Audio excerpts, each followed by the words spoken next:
نحمده ونصلي ونسلم على رسوله الكريم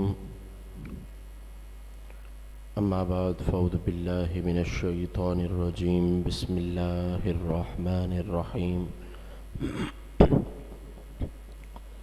قال الله تبارك وتعالى في القرآن المجيد والفرقان الحميد إن الله وملائكته يصلون على النبي يا أيها الذين آمنوا صلوا عليه وسلموا تسليما اللهم صل على سيدنا ومولانا محمد معدن الجود والكرم وآله وصحبه وبارك وسلم صلاة وسلاما عليك يا سيدي يا رسول الله فإن من جودك الدنيا وضرتها ومن علومك علم اللوح والقلم مولاي صلي وسلم دائما أبدا على حبيبك خير الخلق كلهم يا رب بالمصطفى بلغ مقاصدنا واغفر لنا ما مضى يا واسع الكرم يا من يشفع عند حضرة طه اشفع لنا يا أوجه الشفعاء نظرت إلى بلاد الله جمعا كخردلة على حكم اتصالي مولاي صلي وسلم دائما أبدا على حبيبك خير الخلق كلهم خالق کائنات جل جلالہ عم نوالہ کا بےحد فضل اور اسی کا احسان ہے جس پروردگار کی دی ہوئی توفیق سے اور اسی کے کرم سے الحمدللہ درس سیرت رسول کریم علیہ الصلاۃ والسلام کا سلسلہ جاری و ساری ہے۔ پچھلے درس میں محبوب کریم رؤوف الرحیم صلی اللہ تعالیٰ علیہ وسلم کی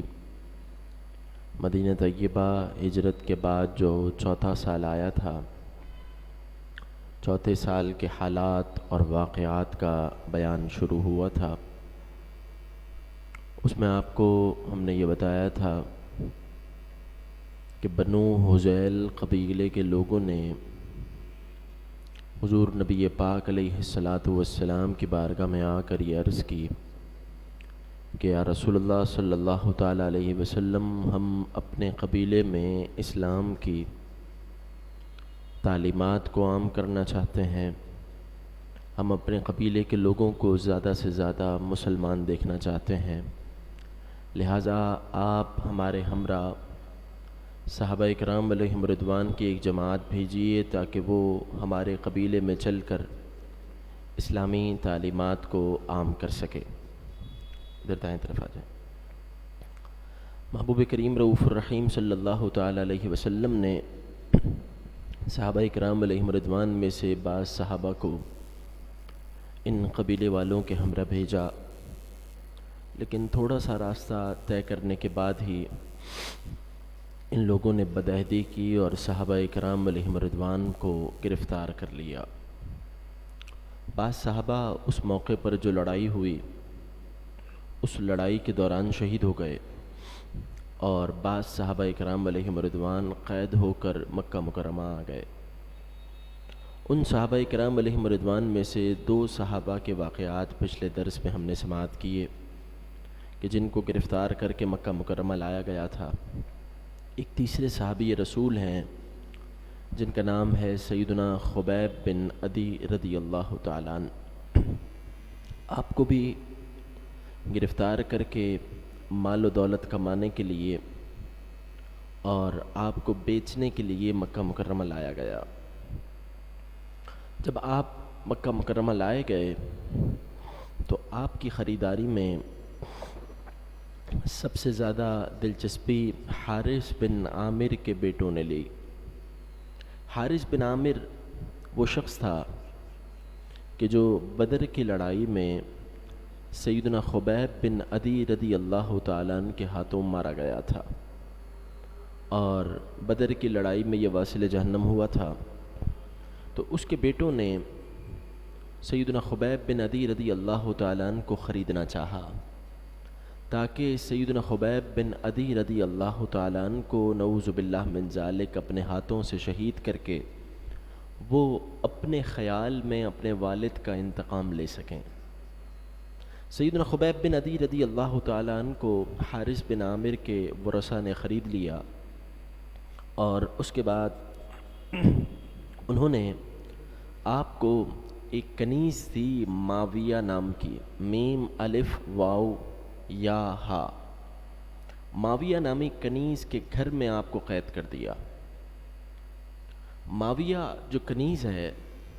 سیدنا خبیب بن عدی رضی اللہ تعالیٰ عنہ کی صحبت کی برکت سے اللہ تبارک و تعالیٰ نے آپ کی شہادت کے بعد اس کنیز کو بھی اسلام کی دولت عطا فرمائی۔ یہ کنیز یہ بیان کرتی ہیں کہ میں نے خبیب جیسا بابرکت قیدی اپنی زندگی میں کبھی نہیں دیکھا تھا۔ جیسے ہی انہیں قید کر کے میرے گھر لایا گیا اور میرے گھر میں بند کر دیا گیا، تو میں نے یہ دیکھا کہ میرے گھر کی ہر چیز میں برکت ہو گئی ہے،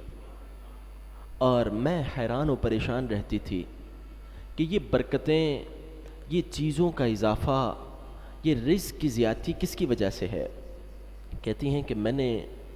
ایک دن ان کے کمرے میں جھانکا، میرے ہی گھر میں وہ قید تھے، میں نے ان کے کمرے میں جھانکا، میں دیکھتی ہوں کہ ان کے ہاتھوں میں انگوروں کا ایک بہت بڑا گچھا ہے اور وہ اس کو کھا رہے ہیں۔ معاویہ کنیز یہ کہتی ہیں کہ میں یہ دیکھ کر حیران رہ گئی کہ انگوروں کا تو موسم بھی نہیں ہے، یہ بے موسم کے انگور جو ان کے ہاتھوں میں ہے، یہ ان کے پاس کہاں سے آئے۔ کہتی ہیں میں نے یہ دیکھا کہ وہ دیکھنے سے بڑے لذیذ انگور محسوس ہو رہے تھے اور وہ بیٹھ کر اسے تناول کر رہے تھے۔ اس روایت کو جب پڑھا تو سیدنا زکریا علی نبینا علیہ السلام کا وہ واقعہ یاد آتا ہے کہ جو سورہ مریم میں ذکر ہے کہ سیدتنا مریم رضی اللہ تعالیٰ عنہا جو سیدنا عیسیٰ علیہ السلام کی والدہ ماجدہ ہیں اور سیدنا عمران کی شہزادی ہیں، آپ محراب میں عبادت کیا کرتی تھیں اور سیدنا زکریا آپ کے کفیل تھے۔ جب بھی عبادت کے وقت میں آپ محراب میں ہوتی اور سیدنا زکریا جب بھی آپ کے پاس تشریف لاتے تو دیکھتے کہ آپ کے پاس بے موسم کے پھل رکھے ہوئے ہیں، ایسے پھل کہ جن کا موسم بھی نہیں ہے، وہ پھل سیدتنا مریم کے پاس رکھے ہوئے ہیں۔ آپ پوچھتے کہ یہ پھل کہاں سے آئے، تو آپ کہتی کہ یہ پھل مجھے میرے رب نے عطا فرمائے ہیں۔ تو یہاں سیدتنا مریم رضی اللہ تعالیٰ عنہ کو سیدنا عیسیٰ علیہ السلام کی والدہ ماجدہ کو پھل مل رہے ہیں، اور یہاں حضور علیہ السلام کے جانثار حضور کے غلام سیدنا خبیب بن عدی رضی اللہ تعالیٰ عنہ کو قید میں پھل مل رہے ہیں۔ یہاں پر مفسرین نے اور محدثین نے، سیرت نگاروں نے جو نتیجہ بیان کیا وہ نتیجہ بڑا شاندار ہے۔ کہا کہ بعض ایسی برکتیں ہوتی ہیں کہ جو برکتیں دیگر لوگ دیکھ لیتے ہیں، اور بہت ساری ایسی برکتیں ہوتی ہیں کہ جن برکتوں کا کسی کو مشاہدہ تک نہیں ہوتا۔ غازیان اسلام اور غازیان ناموس رسالت کے متعلق ہم نے سیرت کی کتابوں میں، تاریخ کی کتابوں میں یہ پڑھا ہے کہ جب ناموس رسالت کے لیے انہیں قید کیا جاتا تھا، غازی علم الدین شہید رحمۃ اللہ تعالیٰ علیہ کے بارے میں آتا ہے، آپ کا جو جیل وارڈن تھا وہ یہ بیان کرتا ہے کہ بعض اوقات ایسا ہوتا تھا کہ آپ اپنی کال کوٹری کے اندر سے غائب ہو جاتے تھے، اور میں تلاش کرتا رہتا تھا کہ میں مسلمان ہوں، ان کو غائب کرنے کا الزام میرے ذمہ پر آئے گا اور انگریز حکومت مجھے یہ طعنہ دے گی، مجھے سزا ہوگی۔ کہتے ہیں میں پریشان رہتا کہ یہ اس بند کوٹری کے اندر سے کہاں جا سکتا ہے۔ پھر تھوڑی دیر کے بعد دیکھتا تو وہ اپنے کمرے میں ہی موجود ہوتے تھے۔ تو بعض مشاہدات لوگوں کو پتہ چل جاتے ہیں، اور کئی مشاہدات ایسے ہوتے ہیں کہ جو ناموس رسالت علیہ السلام کے لیے قید کاٹنے والا یا تو خود جانتا ہے یا جن کے لیے وہ قید کاٹ رہا ہے وہ جانتے ہیں۔ یہاں سیدنا خبیب بن عدی رضی اللہ تعالیٰ عنہ آپ انگور کھا رہے ہیں، کنیز معاویہ یہ دیکھتی ہیں اور کہتی ہیں کہ اس موقع پر انگوروں کا موسم نہیں تھا. میں حیران ہوتی کہ پورے بازار میں انگوروں کا نام و نشان نہیں، اور پھر یہ ہیں بھی قید، تو ان کو انگور کون لا کر دیتا ہے؟ معاویہ کہتی ہیں کہ حارث بن نوفل کے بیٹوں نے سیدنا خبیب بن عدی رضی اللہ تعالیٰ عنہ کو شہید کرنے کے لیے تاریخ مقرر کر دی. لوگوں کو بتا دیا کہ ہم اپنے والد کا انتقام اس دن لیں گے، اور اپنے والد کے قاتل کو نعوذ باللہ من ذالک ہم شہید کر دیں گے. کہا یہ تاریخ مقرر کی گئی. سیدنا خبیب بن عدی رضی اللہ تعالیٰ عنہ آپ کو بھی بتایا گیا کہ اس تاریخ کو آپ کو شہید کیا جائے گا. معاویہ کہتی ہیں کہ اس تاریخ کے قریب آتے آتے جیسے جیسے وہ دن قریب آ رہا تھا، میں دیکھتی تھی کہ سیدنا خبیب بن عدی رضی اللہ تعالیٰ عنہ وہ گویا اس دن کے انتظار میں اپنی تیاریاں بڑھا رہے ہیں، جیسے کسی شادی کی، جیسے کسی بہت بڑے معاملے کی تیاری کی جاتی ہے. سیدنا خبیب بن عدی رضی اللہ تعالیٰ عنہ باقاعدہ اس دن کے لیے تیاری کر رہے تھے. کہتی ہیں ایک دن ایسا ہوا کہ میں نے یہ دیکھا کہ میرا ایک چھوٹا سا بیٹا وہ چلتے چلتے سیدنا خبیب بن عدی رضی اللہ تعالیٰ عنہ کے پاس پہنچ گیا ہے، اور میں نے دیکھا کہ سیدنا خبیب بن عدی رضی اللہ تعالیٰ عنہ کے پاس اس طرح رکھا ہوا ہے جس سے بال مونڈے جاتے ہیں. تو میں حیران ہوئی، میں پریشان ہو گئی کہ ان کے پاس اس طرح بھی ہے، اور میرا چھوٹا سا بیٹا کھیلتے کھیلتے ان کے پاس پہنچ گیا ہے. ان کو بتا بھی دیا گیا ہے کہ اس تاریخ کو ان کو قتل کر دیا جائے گا، تو یہ ضرور اپنے قتل سے پہلے اپنے قتل کا انتقام میرے بیٹے سے لیں گے. معاویہ کہتی ہیں میں بہت ڈری، مجھے بہت زیادہ خوف لاحق ہوا. کہتی ہیں سیدنا خبیب بن عدی رضی اللہ تعالیٰ عنہ نے مجھے دیکھا اور ارشاد فرمایا اتخشین ان اقتلا، اے معاویہ کیا تو یہ سمجھتی ہے کہ میں اس چھوٹے سے بچے کو شہید کر دوں گا، میں اسے قتل کر دوں گا؟ ما کنت افعل ذلک انشاء اللہ تعالی، میں ایسا کرنے والا نہیں ہوں، کیونکہ جس محبوب کریم علیہ الصلاۃ والسلام کی تربیت اور فیض ہم نے پایا ہے، اس محبوب کی شریعت میں بچوں پر اور عورتوں پر ہاتھ اٹھانا ناجائز ہے. اس محبوب کی شریعت میں بے گناہوں کو قتل کرنا ناجائز ہے. اس محبوب کریم علیہ الصلاۃ والسلام کی شریعت میں مسلمان کی حرمت تو بہت زیادہ ہے، ایک ذمی کافر شخص پر بھی میلی نگاہ سے دیکھنے کی اجازت نہیں ہے. بڑے بڑے معاملات ہیں اسلام کے خلاف، مسلمانوں کے خلاف بڑی بڑی سازشیں ہیں پاکستان کے خلاف، اور روزانہ کی بنیاد پر، اور دن کے کئی کئی گھنٹے یہود و نصارہ بیٹھ کر چالے چلتے رہتے ہیں، اور یہاں پاکستان کے اندر یہود و نصارہ کے ایجنٹ ان چالوں کو پائے تکمیل تک پہنچانے کی کوشش کرتے ہیں. حالیہ واقعہ آپ کے سامنے ہے کہ ایک شخص کو حضور علیہ الصلاۃ والسلام کی عزت و ناموس کے قانون میں ترمیم کرنے کی ناپاک جسارت کرنے کے لیے، اللہ نہ کرے آئندہ دنوں میں ہمیں اپنے کان کھڑے رکھنے ہوں گے، چوکنا رہنا ہوگا، ان ایسے واقعات کو بنیاد بنا کر یہ کہا جائے گا کہ نعوذ باللہ من ذالک یہ توہین ناموس رسالت کا معاملہ ہی ہٹا دیا جائے، اس نظریے کو ہی ختم کر دیا جائے، اس قانون کو ہی مٹا دیا جائے کہ لوگ اس قانون کے متعلق بات کرتے ہیں اور پھر کہتے ہیں قانون پر عمل نہیں ہوتا لہٰذا ہم نے اپنے ہاتھ میں قانون لے لیا. محترم اور پیارے بھائیوں، حضور نبی پاک صلی اللہ تعالیٰ علیہ وسلم کی شریعت میں کسی بے گناہ شخص پر الزام لگانا، اسے توہین رسالت کا مجرم قرار دینا، نعوذ باللہ من ذالک، اگر اس نے توہین رسالت نہ کی ہو اس کے باوجود اسے مجرم قرار دینا، یہ انتہائی بدترین اور گھناؤنا جرم ہے. محبوب کریم رؤوف الرحیم صلی اللہ تعالیٰ علیہ وسلم کی مبارک شریعت کسی بھی بے گناہ شخص پر میلی نگاہ سے دیکھنے کی اجازت نہیں دیتی، چاہے وہ مسلمان ہو یا غیر مسلم ہو، چاہے وہ پاکستانی ہو یا کسی اور ملک کا شہری ہو. اللہ تبارک و تعالی یہود و نصارہ کی ان سازشوں کو تباہ و برباد فرمائے. رب العالمین پاکستان کو تا صبح قیامت شاد و آباد رکھے، پاکستان کی نظریاتی اور جغرافیائی سرحدوں کی حفاظت فرمائے. حضور علیہ الصلاۃ والسلام کی عزت و ناموس کا قانون اور محبوب کریم علیہ الصلاۃ والسلام کی عزت و ناموس کا معاملہ یہ مسلمان کے لیے سب سے پہلے مرحلے کی حیثیت رکھتا ہے۔ ہوتا کیا ہے؟ ہوتا یہ ہے کہ عام طور پر جب ایک شخص یہ دیکھتا ہے کہ سالوں گزر جاتے ہیں، عدالتیں ناموس رسالت کے غداروں کا، حضور کی عزت و ناموس کے معاملے پر بات کرنے والوں کا مواخذہ نہیں کر رہی، اور وہ عدالتیں کہ جو ان کو اگر سزائیں سنا بھی دیتی ہیں، ان پر جرم ثابت بھی ہو جاتا ہے، اس کے باوجود پھر وہ بڑی عدالتوں میں جا کر رہا ہو جاتے ہیں اور عزت کے ساتھ جو ہے وہ بیرون ملک فرار ہو جاتے ہیں۔ تو پھر ایسی صورتحال میں ایک مسلمان اپنے عشق کا فیصلہ کرنے میں خود مختار ہوتا ہے، لیکن یہ معاملہ تب ہے کہ جب پوری طرح یہ بات ثابت ہو۔ جیسے آسیہ ملونہ کا کیس تھا، پورا کا پورا گاؤں گواہی دے رہا تھا کہ اس ملونہ نے، اس بدبخت عورت نے حضور علیہ الصلاۃ والسلام کی شان میں گستاخی اور بے ادبی کی ہے،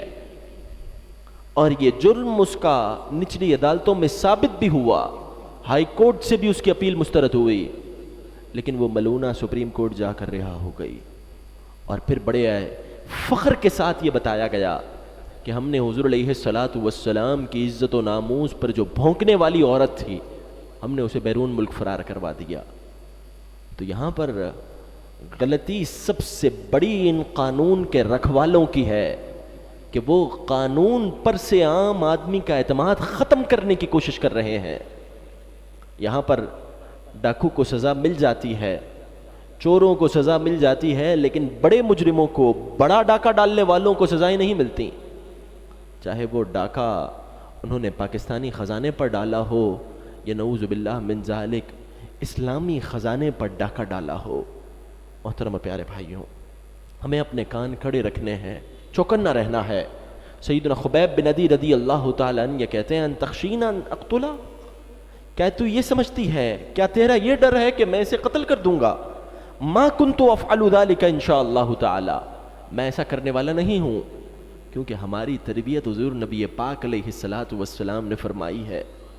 ایک جنگ کا میدان وہ لگا ہوا ہوتا ہے جہاں پر دھماکے کر کے، فضائی حملے کر کے مسلمان بچوں کو، مسلمان عورتوں کو، مسلمان جوانوں کو، مسلمان بوڑھوں کو ایسا جھلسا دیا جاتا ہے، ایسی آگ لگا دی جاتی ہے کہ کسی لاش کی شناخت کرنا بھی مشکل ہوتا ہے۔ اور ایک اسلام کی تعلیمات ہیں کہ جس میں رسول کریم علیہ الصلاۃ والسلام بنفس نفیس معرکہ شروع ہونے سے پہلے اپنے جانثاروں کی تربیت فرمایا کرتے تھے۔ دیکھو، عورتوں پر تلوار نہیں اٹھانی، بچوں پر تلوار نہیں اٹھانی، بوڑھوں کو کچھ نہیں کہنا۔ اگر جوان بھی تمہارے سامنے تلوار لیے آ رہا ہے اور پھر آ کر تلوار پھینک دیتا ہے اور اسلام قبول کر لیتا ہے تو پھر اسے بھی کچھ نہیں کہنا۔ یہ ہے اسلام کی تعلیمات۔ اللہ تبارک و تعالی ہمیں ان تعلیمات کا پیغام دیگر لوگوں تک پہنچانے کی سعادت عطا فرمائے۔ سیدنا خبیب بن عدی کہنے لگے، ما کنت افعل ذلك ان شاء اللہ تعالی، میں قطعی طور پر ایسا کرنے والا نہیں ہوں جیسا تو سمجھ رہی ہے۔ سیدنا خبیب بن عدی رضی اللہ تعالیٰ عنہ، آپ کی شہادت کی مقررہ تاریخ آ گئی۔ حارث بن نوفل کے بیٹوں نے آپ کو اس قید خانے سے نکالا اور حدود حرم کے باہر مقام تنعیم میں لے کر گئے۔ وہ حرم کہ جس حرم کی زیارت کی خواہش ہر ایک کے دل میں ہے، اس حرم میں، اس حدود حرم میں سیدنا خبیب بن عدی کو قید کیا گیا، اور آپ نے وہاں بیت اللہ شریف کی زیارت نہیں کی، آپ نے وہاں عمرہ ادا نہیں کیا، آپ وہاں حج بیت اللہ کے ایام میں نہیں تھے، بلکہ حدود حرم میں آپ قید ہونے کے لیے گئے، اور پھر جب مقررہ تاریخ آئی تو آپ کو حدود حرم سے باہر لایا گیا۔ صحابہ کرام علیہم رضوان نے بڑی بڑی قربانیاں دی ہیں محترم اور پیارے بھائیوں، اور حضور نبی پاک علیہ الصلاۃ والسلام کے دین کو پروان چڑھانے کے لیے، حضور کی عزت و ناموس کا پرچم بلند کرنے کے لیے انہوں نے اپنی جو عشق کی خواہشات تھیں، کہ حضور نبی پاک علیہ السلام کا دیدار کرتا رہیں، حضور کو دیکھتے رہیں، محبوب کریم علیہ الصلاۃ والسلام کے جلوہ زیبا سے اپنی آنکھیں ٹھنڈی کرتے رہیں، یہ ان تمام چاہتوں کو بھی انہوں نے قربان کیا اور حضور علیہ الصلاۃ والسلام کے دین کا پیغام بلند کرنے کے لیے پوری دنیا کا سفر کیا۔ آج آپ دیکھیں 14 صدیاں بیت گئیں، فضائی سفر جن ممالک میں گھنٹوں کا ہے، مدینہ منورہ سے گھنٹوں کا فضائی سفر ہے، ان ممالک میں ہوائی جہاز 1100 kilometre per hour, 1200 kilometre per hour, 1500 kilometre per hour کی سپیڈ سے بھی چلتے ہیں۔ اس کے باوجود گھنٹوں میں جا کر جن ممالک پر انسان جا کر پہنچتا ہے، مدینہ منورہ سے فضائی ڈسٹینس بھی دیکھا جائے تو وہ گھنٹوں پر محیط ہے۔ آج سے 1400 سال پہلے صحابہ اکرام علیہم رضوان نے پیدل سواریوں پر، اونٹوں پر وہ سفر اختیار فرمایا، اور آج پوری دنیا میں محبوب کریم علیہ السلام کے صحابہ کے مزارات یہ بتاتے ہیں، پوری دنیا میں ہیں، وہ یہ بتاتے ہیں کہ ہم اگر چاہتے تو مدینہ منورہ میں رہ سکتے تھے، ہم اگر چاہتے تو صبح شام اپنی آنکھیں حضور کے دیدار سے ٹھنڈی کر سکتے تھے، لیکن ہم نے حضور علیہ الصلاۃ والسلام کے دین کا پیغام پہنچانے کے لیے حضور کے حکم پر سر تسلیم خم کر دیا۔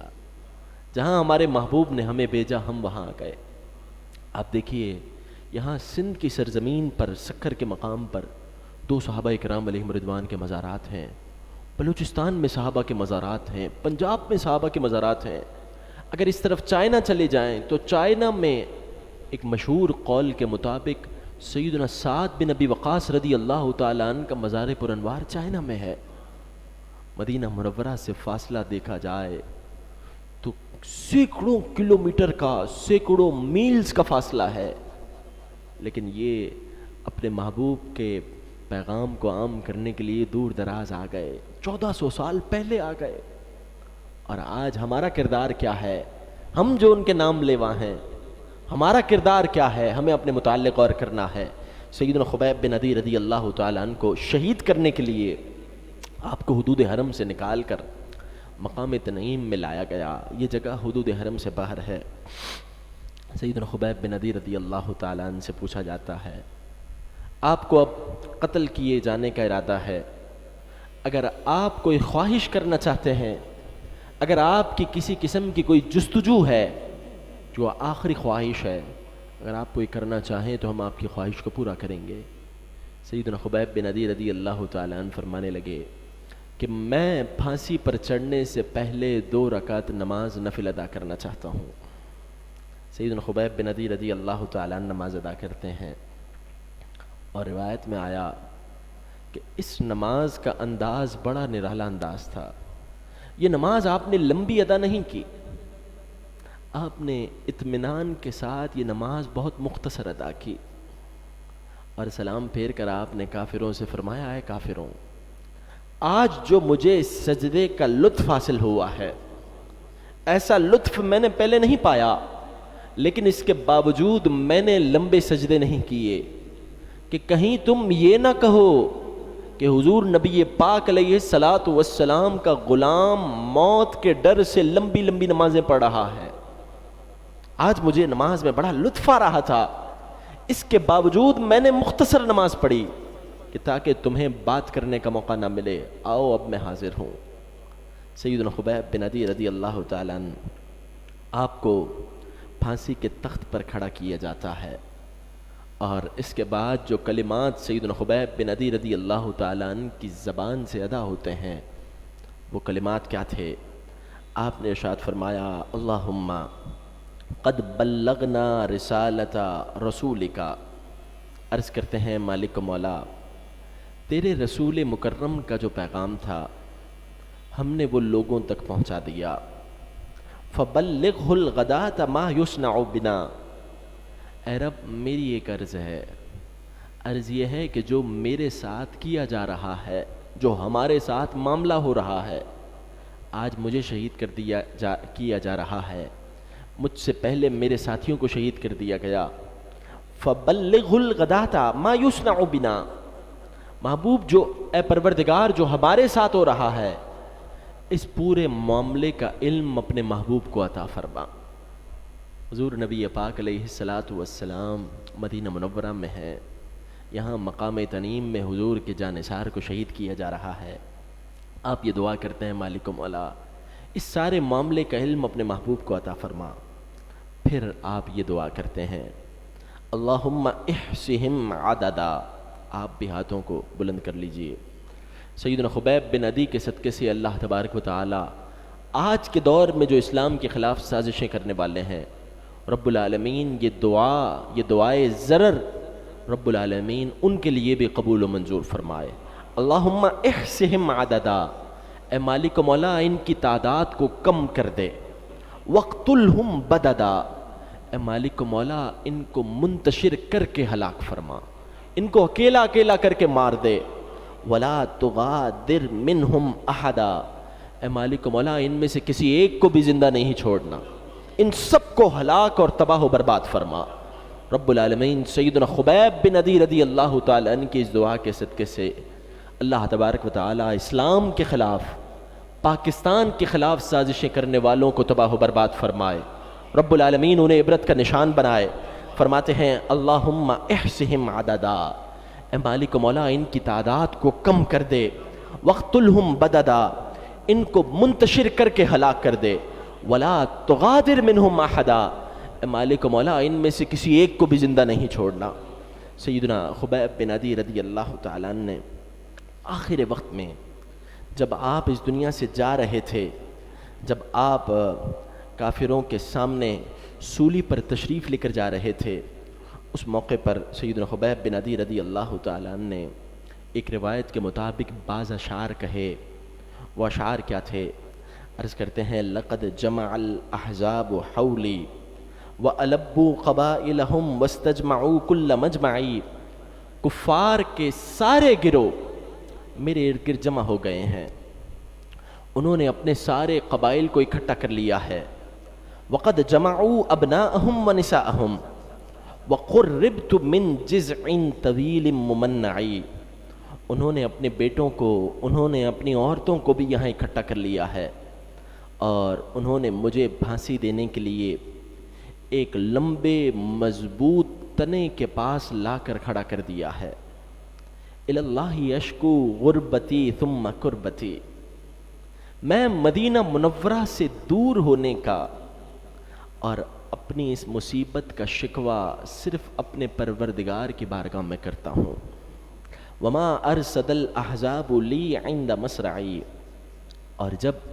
اس تختہ دار سے میری لاش نیچے گر جائے تو میری لاش کے گرنے کے بعد جو لوگ یہ میرے ساتھ سلوک کریں گے اس کا معاملہ میں اپنے رب کے سپرد کرتا ہوں۔ فضل عرشی صبرنی علی ما یراد بی،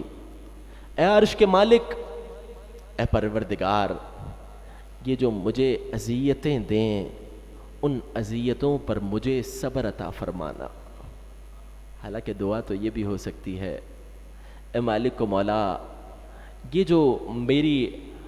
میرے خون کے پیاسے بن کر مجمع لگائے میرے ارد گرد کھڑے ہیں، اس مجمع سے مجھے بچا لے اور میرے محبوب کے قدموں میں مجھے زندہ سلامت پہنچا دے۔ لیکن دعا یہ ہے، عرض کرتے ہیں فضل عرشی صبرنی علی ما یراد بی، اے عرش کے مالک ان اذیتوں پر مجھے صبر عطا فرما۔ قد بدعوا لحمی وقد یاس مطمعی، انہوں نے میرے گوشت کے ٹکڑے ٹکڑے کر دیے، انہوں نے مجھے میری ناش کی بے حرمتی کرنی ہے۔ وَذَلِكَ فِي ذَاتِ الْإِلَٰهِ وَإِن يَشَأْ، یہ اللہ تبارک و تعالیٰ کے ذمہ کرم پر ہے، اگر وہ مہربانی فرمائے۔ یبارک علی اوصال شلب ممزعی، تو میرے جسم کے کٹے ہوئے اعضاء پر بھی اپنی برکتیں نازل فرما دے۔ وَلَسْتُ أُبَالِي حِينَ أُقْتَلُ مُسْلِمًا، ایک آخر کلام جو ایک مسلمان کا مطمع نظر ہونا چاہیے، چاہے اسے کیسی ہی تکلیف دی جا رہی ہے، چاہے اسے کیسا ہی ستایا جا رہا ہے، لیکن سیدنا خبیب بن عدی رضی اللہ تعالیٰ عنہ کا یہ کلام ہر مسلمان یاد رکھے۔ کہتے ہیں وَلَسْتُ أُبَالِي حِينَ أُقْتَلُ مُسْلِمًا، اگر مجھے مسلمان ہونے کے جرم میں قتل کیا جا رہا ہے تو اس کی مجھے ذرا پرواہ نہیں ہے. للہ الحمد میں دنیا سے مسلمان گیا. اگر مجھے مسلمان ہونے کی وجہ سے قتل کیا جا رہا ہے تو مجھے کوئی پرواہ نہیں. علی ای جنب کان فی اللہ مدجعی، تو مجھے کسی طور پر کوئی فرق نہیں پڑتا کہ جب میری لاش گرے گی تو وہ کس پہلو پر گرے گی. عرض کرتے ہیں فلست بمبدن للعدو تخشعا. ایک بات واضح ہے کہ میں اس موقع پر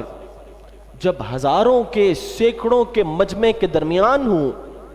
اس کے باوجود میں دشمن کے سامنے کمزوری کا مظاہرہ نہیں کروں گا. فلست بمبدن للعدو تخشعا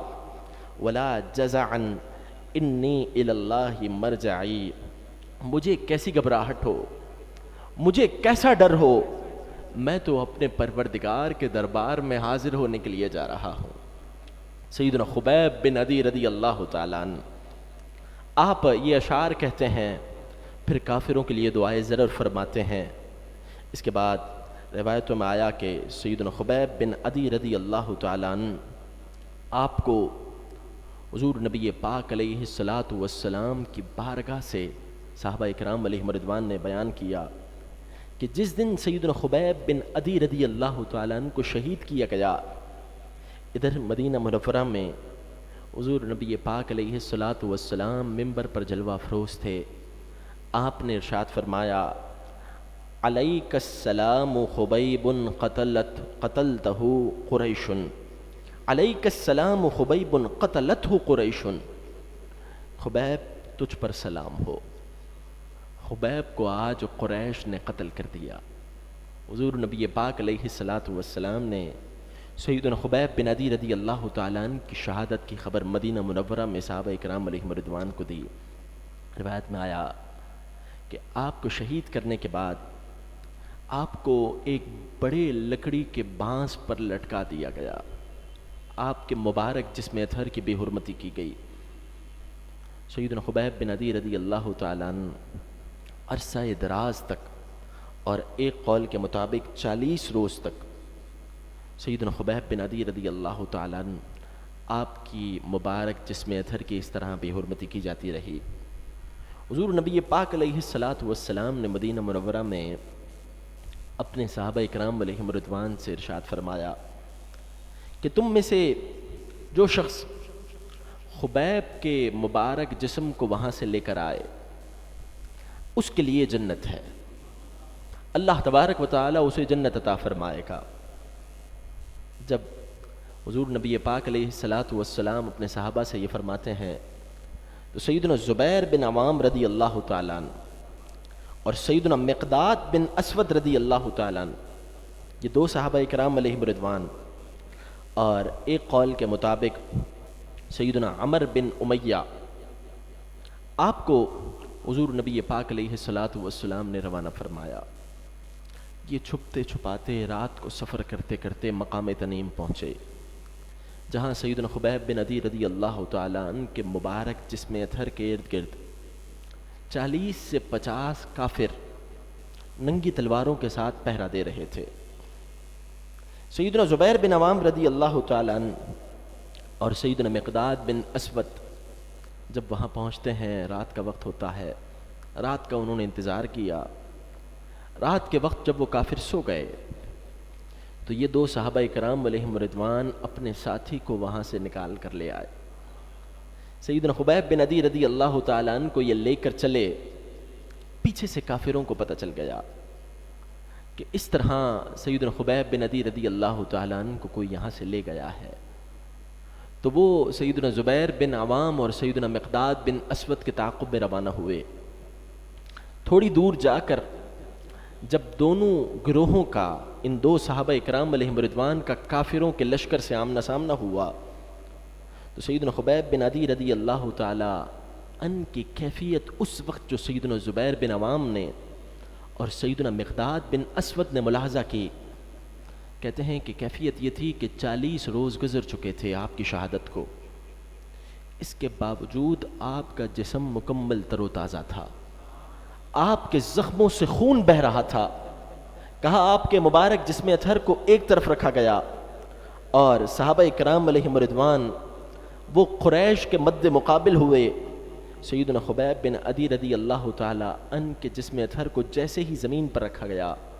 رب کی قدرت کا نظارہ یہ نظر آیا کہ سیدنا خبیب بن عدی رضی اللہ تعالی عنہ کے مبارک جسم اطہر کو کافروں کی شر سے بچانے کے لیے اللہ نے زمین کھول دی، اور سیدنا خبیب بن عدی رضی اللہ تعالی عنہ کے مبارک جسم سے زمین نے برکت پا لی، زمین نے آپ کو اپنے اندر لے لیا. اسی وجہ سے روایتوں میں آیا کہ سیدنا خبیب بن عدی رضی اللہ تعالیٰ عنہ کو بلیع الارض بھی کہا جاتا ہے. بلیع الارض کے معنی ہے وہ صحابی رسول کے جنہیں زمین نگل گئی، زمین نے انہیں اپنے پاس محفوظ کر لیا. اور روایتوں میں آیا کہ اسی مقام پر جہاں زمین نے آپ کو نگلا، اپنے اندر زمین نے برکت پائی، اسی مقام پر سیدنا خبیب بن عدی رضی اللہ تعالی عنہ کے مبارک مزار پر انوار ہے، آپ کے مبارک مرجعگاہ ہے. روایتوں میں آیا کہ جو لوگ سیدنا خبیب بن عدی رضی اللہ تعالی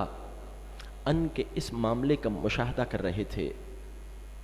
ان میں ایک سعید بن عامر الجمحی رضی اللہ تعالی عنہ بھی موجود تھے. رب العالمین نے انہیں بعد میں مشرف با اسلام فرمایا، اور یہ سعید بن عامر الجمحی رضی اللہ تعالیٰ عنہ وہی صحابی رسول ہیں جن کا واقعہ حضور امیر المجاہدین رحمۃ اللہ تعالیٰ علیہ سنایا کرتے تھے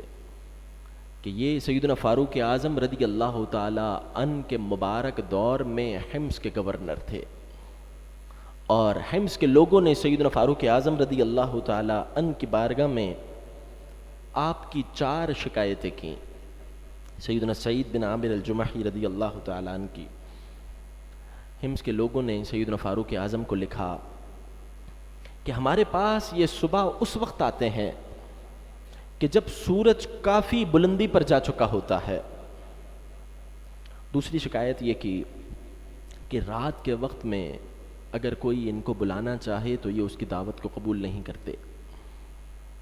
تیسری شکایت یہ کی کہ مہینے میں ایک دن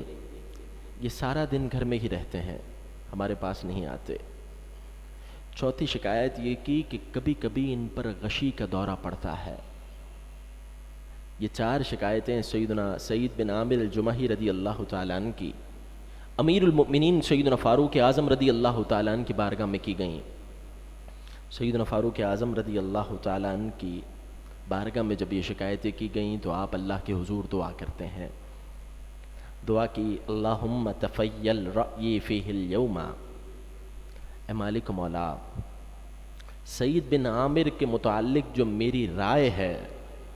جو یہ لوگوں کی باتیں سننے کے بعد جو میرا خیال ہے،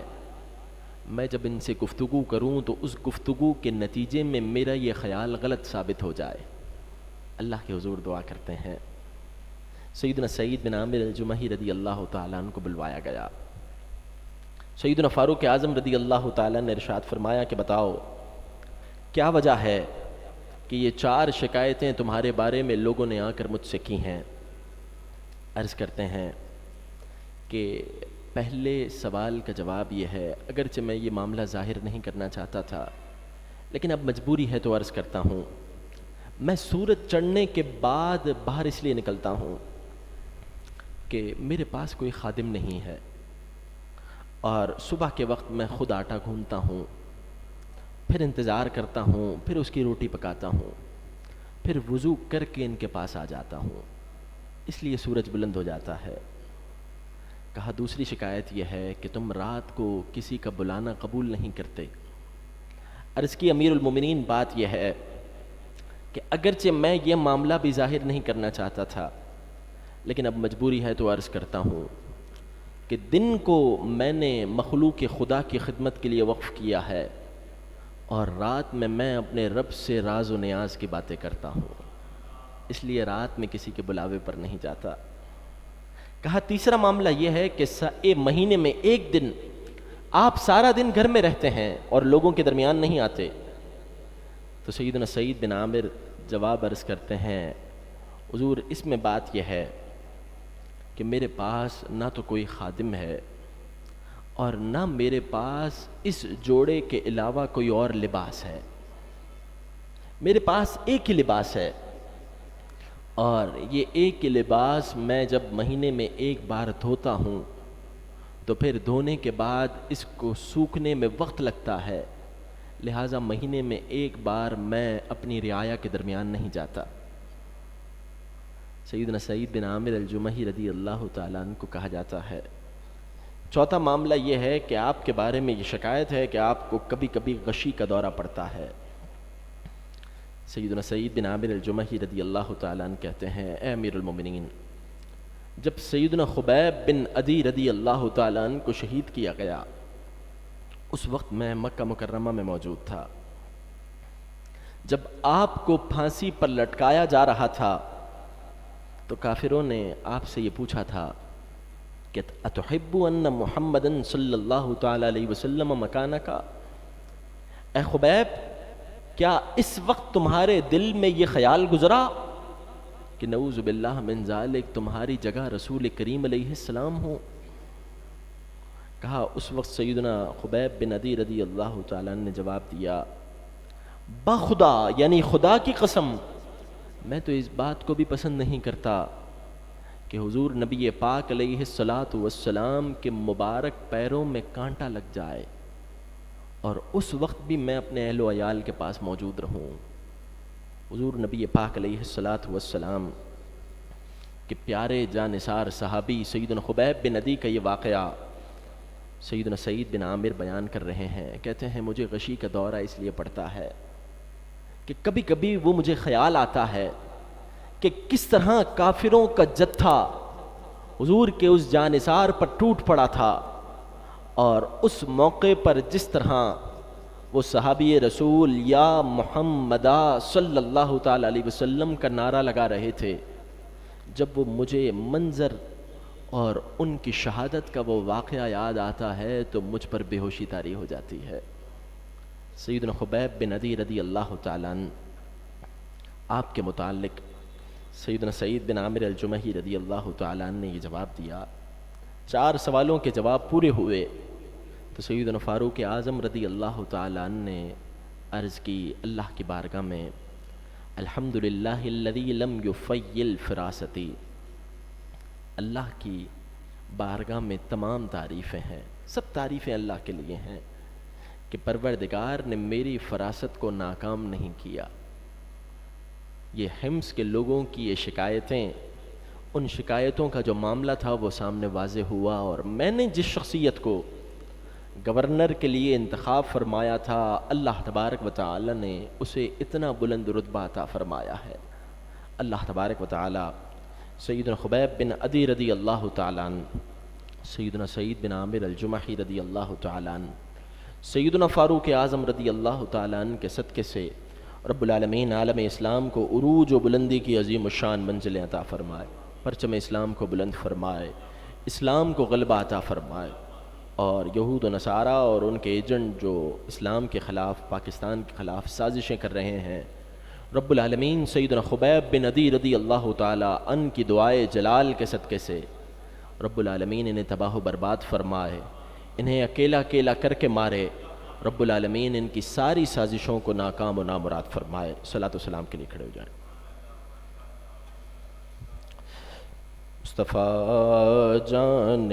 رحمت پہ لاکھوں سلام، شمع بز میں ہدایت پہ لاکھوں سلام، فتح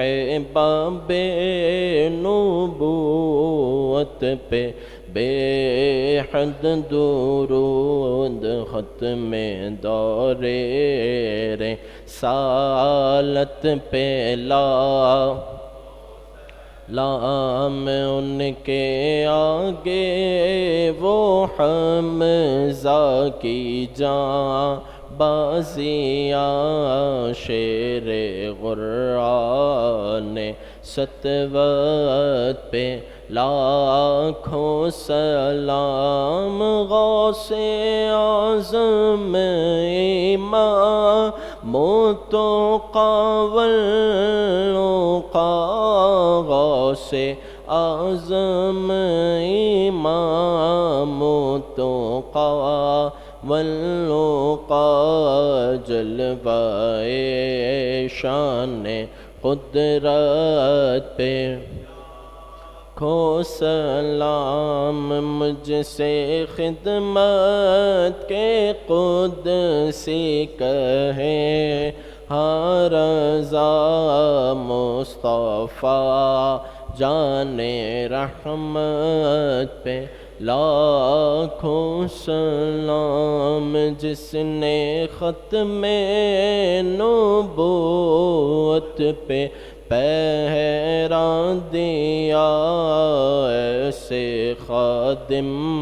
کی خدمت پہ لاکھوں سلام۔ اے مالک و مولا پروردگار، درود و سلام کا صدقہ دونوں جہاں کی سلامتی عطا فرما۔ درود و سلام والے آقا علیہ السلام کی بارگاہ میں اسی طرح کھڑے ہو کر با ادب درود و سلام پڑھنے کی جلد ہمیں توفیق عطا فرما۔ حضور علیہ السلام کی عزتوں کا صدقہ ہم گناہگاروں کو دونوں جہاں کی ذلت و رسوائی سے محفوظ فرما۔ تمام قادری فقیروں کی دونوں جہاں میں لاج رکھ لے۔ وصلی اللہ تعالی علی خیر خلقہ محمد وآلہ وصحبہ اجمعین برحمتک یا ارحم الراحمین۔ لبیک لبیک لبیک یا رسول اللہ، لبیک لبیک لبیک یا رسول اللہ، لبیک لبیک لبیک یا رسول اللہ۔ تاجدار ختم نبوت من سب نبیا، نعرہ حیدری، نعرہ غوثیہ، دستگیر